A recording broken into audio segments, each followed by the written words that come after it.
Bonjour, donc voici un petit résumé du chapitre 1, des aliments au service des besoins nutritionnels de l'homme.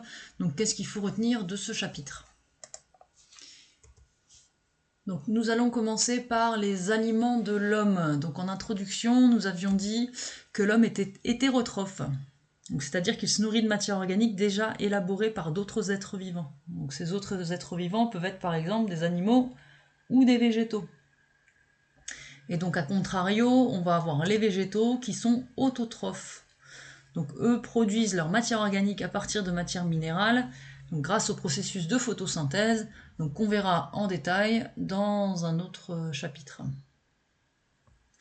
Donc, nous avons déjà parlé des besoins énergétiques, donc les besoins de l'homme en énergie. Donc, ils sont liés aux dépenses énergétiques. Et ces besoins vont varier en fonction de différents facteurs. Donc l'âge, le sexe, le poids, la taille, l'activité physique et l'état physiologique. Et parmi ces dépenses, certaines sont incompressibles. Donc c'est ce qu'on appelle le métabolisme basal, c'est-à-dire l'énergie nécessaire à la réalisation des fonctions vitales pour l'organisme. Donc c'est tout ce qui va être fonctionnement du système nerveux, par exemple, le tonus musculaire, comme autre exemple. Ensuite, nous avons vu les besoins plastiques et fonctionnels. Donc besoins énergétiques dans un premier temps, besoins plastiques et fonctionnels dans un deuxième temps. Donc besoins plastiques, on peut aussi parler de besoins structurels, c'est pareil. Donc les besoins plastiques, donc ça sert à renouveler les cellules, réparer des lésions, assurer la croissance. Et les besoins fonctionnels, c'est notamment la production d'enzymes, d'hormones ou de protéines, donc nécessaires au bon fonctionnement de l'organisme. Donc plastique ou structurel, c'est pour les cellules, réparer des lésions, donc renouveler les cellules, réparer des lésions, assurer la croissance, et fonctionnel, c'est pour que l'organisme fonctionne correctement. Donc ces besoins, ils sont donc, en matière minérale, donc avec l'eau et les ions, et en matière organique avec les protides, les lipides, les glucides, les vitamines et les fibres. Alors, ensuite on a vu la classification des aliments. Donc on a les 10 groupes alimentaires. Donc vous les avez en tête en orange, donc fruits et légumes, viande, produits laitiers, féculents, légumineuses, matières grasses, produits sucrés, boissons sucrées, eau et sel. Je vous ai mis quelques exemples. Et je vous demande de retenir la composition. Donc la composition, là on est d'accord que c'est une composition très simplifiée, mais je ne vous demande pas d'en connaître plus. Donc les fruits et légumes vont apporter des fibres et des glucides, la viande des protides, les produits laitiers du calcium et des protides, les féculents des glucides, les légumineuses des protides, matières grasses des lipides, produits sucrés des glucides, boissons sucrées des glucides, l'eau, de l'eau et des minéraux, et le sel des minéraux. Alors pas tous les minéraux, mais quelques minéraux. Concernant les rôles, on va les voir un peu plus tard. Donc justement, maintenant on va voir le rôle des aliments, donc l'eau dans un premier temps. Donc l'eau a des fonctions, joue des rôles structuraux, parce qu'elle compose essentiellement le cytoplasme, le sang et la lymphe. Elle rentre dans la composition de ces liquides. Et fonctionnelle parce qu'elle participe à de nombreuses fonctions de l'organisme.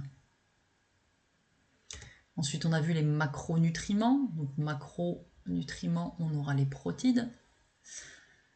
Donc, qui jouent un rôle structurel parce que ça rentre dans la composition notamment des membranes cellulaires, rôle fonctionnel parce que ça participe à l'élaboration d'hormones, d'enzymes et d'anticorps par exemple.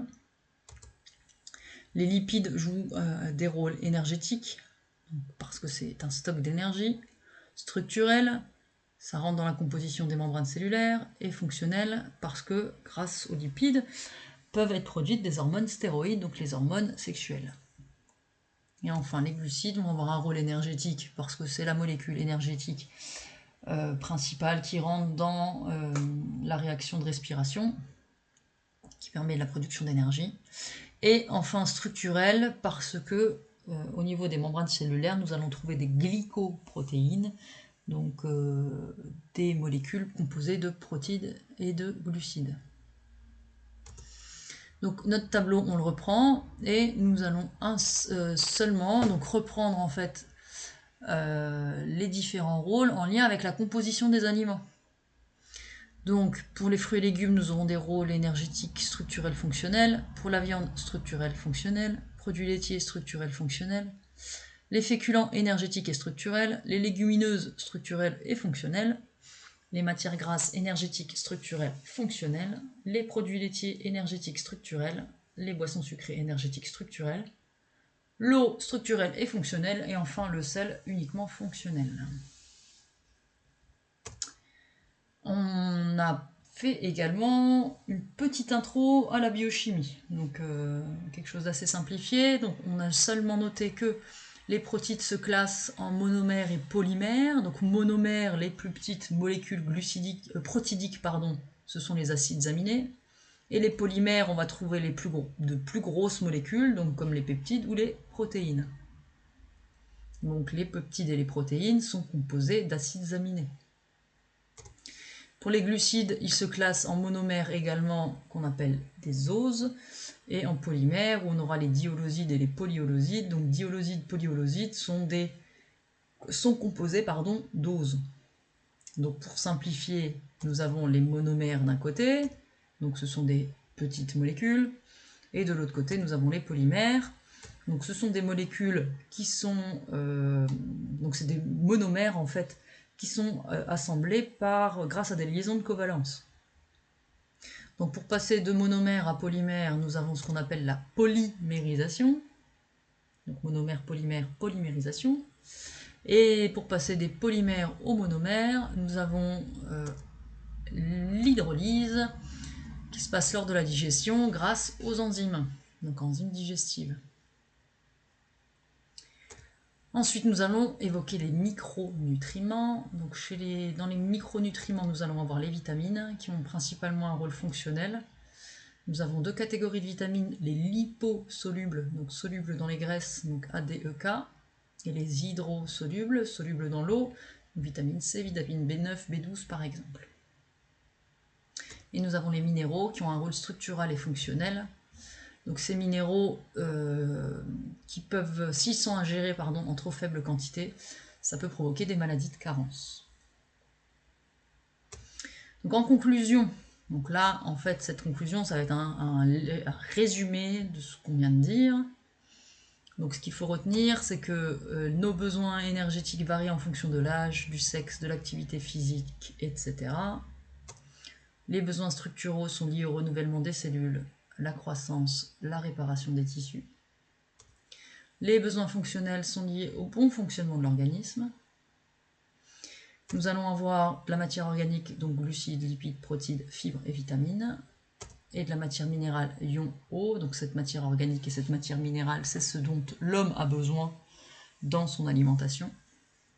Et on terminera par une remarque, donc ça on l'a vu tout au long de certains exercices, donc les aliments doivent apporter obligatoirement certains nutriments dits essentiels, car ils ne peuvent être synthétisés par l'organisme. Donc quand vous avez acides gras essentiels par exemple sur une étiquette alimentaire, ça veut dire que c'est des acides gras qui ne peuvent être apportés que par l'alimentation, parce que l'homme ne sait pas les fabriquer.